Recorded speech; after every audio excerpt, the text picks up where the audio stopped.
Do you remember the first story you broke about Melo? I remember sitting, I said it earlier, I remember sitting All-Star Weekend in 11, right, in LA. I never left my room. It was Melo watch the whole weekend. I found out that Masai, Josh Kroenke, Leon Rose, Jim Dolan are meeting in Bay. In Bay Frazier, meeting somewhere in LA. Yeah. Parts unknown in LA. And I got bits and pieces of that story after. Dolan took over the trade talks from Donnie Walsh and came in and was trying to get it done. And so I asked Melo about this. I think he was surprised years later when we did a pod when you were in Portland. And so I've heard different versions from people in the room of that.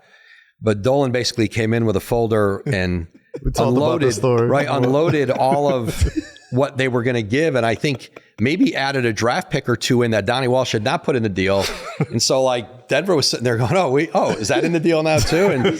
And then, so they think they're getting a deal done. And then this guy speaks up and goes, wait a minute, you're going to gut the roster? There's going to be nobody for me to play with. And I remember somebody in the room said they could just see Leon Rose, obviously the Knicks president now, was Melo's agent then. Yeah. And he said you could see the sweat start coming down Leon's face, kind of like, Melo, shut up. Like you've been after me to get this trade for months, and now you're going to blow it up on me because you want to play with Raymond Felton. Yeah, you know what I'm saying? I need some plays, man. Dolan came back. That is a true story, man. Yeah. Dolan came back with a purple envelope, and there was one sheet in there that had numbers on there. It was like some numbers that was just put together, showing you how we can really get like spreadsheets and stuff. Basic spreadsheet. Okay. 101 spreadsheet. Okay. Boom, take it out, give it to Masai and those guys. Now the rest of the folder is stacked with papers in there. It's nothing in there. It's nothing on the fucking So a bunch of if they would have called his bluff in that shit right there, I'd have been in Denver forever. If they would have called his fucking bluff, there wasn't nothing in those folders. And did all this research. And then he said, you're breaking me. You got everything. Dolan said, you taking everything.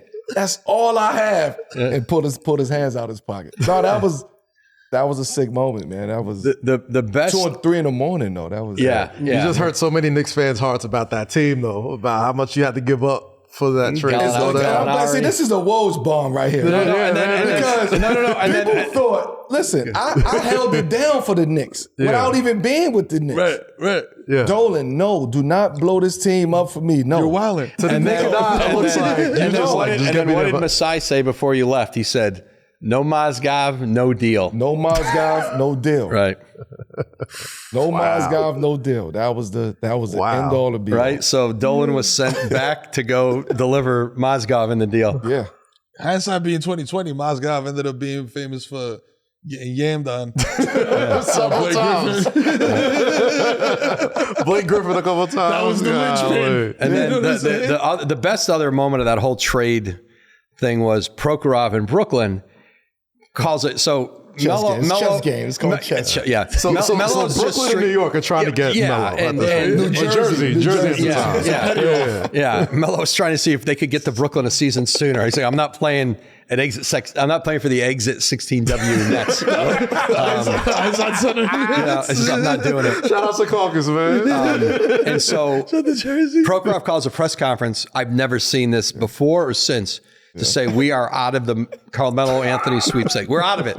Called a press conference to announce we aren't going after him anymore. This was like it was right before a game, so it was probably like 5, 6 p.m. Okay. The next morning, I call back Denver, and Denver's like, oh, Brooklyn's already called us back and made another offer. Like, that lasted like 12 hours. Yeah. He just wanted to be on TV. He was playing, he was trying to see, he was playing the chess game. Playing that game of, the public opinion. When you can think back on those times, really I don't think any of that could happen anymore. No. It's all too, it's scripted now. Yeah, it's too predictable almost. Yeah, it was, that was fun.